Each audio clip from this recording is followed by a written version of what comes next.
It's understood that the ceasefire deal on the table would be split into 3 phases, each of them lasting for 6 weeks. During the first phase, it's expected 33 hostages would be released by Hamas, 3 of them on day 1, 4 on day 7, and then 3 every 7 days. Now, in return for each hostage, Israel would release a number of Palestinian prisoners, as we saw during a short-lived ceasefire at the beginning of the war. For example, for each female Israeli soldier freed, 50 Palestinians would be released.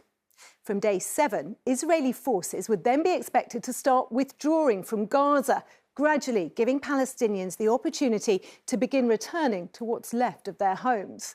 But it's expected Israeli forces would maintain a presence along the Philadelphia corridor. That's the narrow strip of land in the south along the Egypt-Gaza border. They would also maintain a buffer zone inside Gaza itself alongside its border with Israel, but it's not known how wide that zone would be.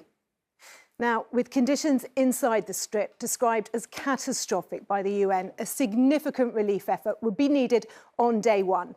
Now, that would be expected to include 600 trucks every day, including, we understand, 50 carrying fuel to power hospitals, clinics and bakeries.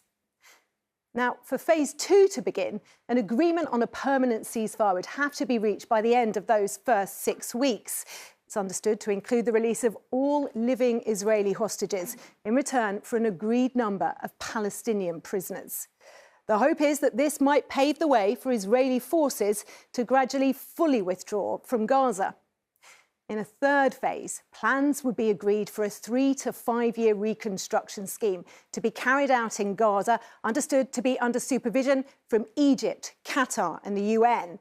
Now, this would include rebuilding the Strip's devastated homes and infrastructure, possibly alongside the eventual reopening of border crossings to allow free movement of goods and people.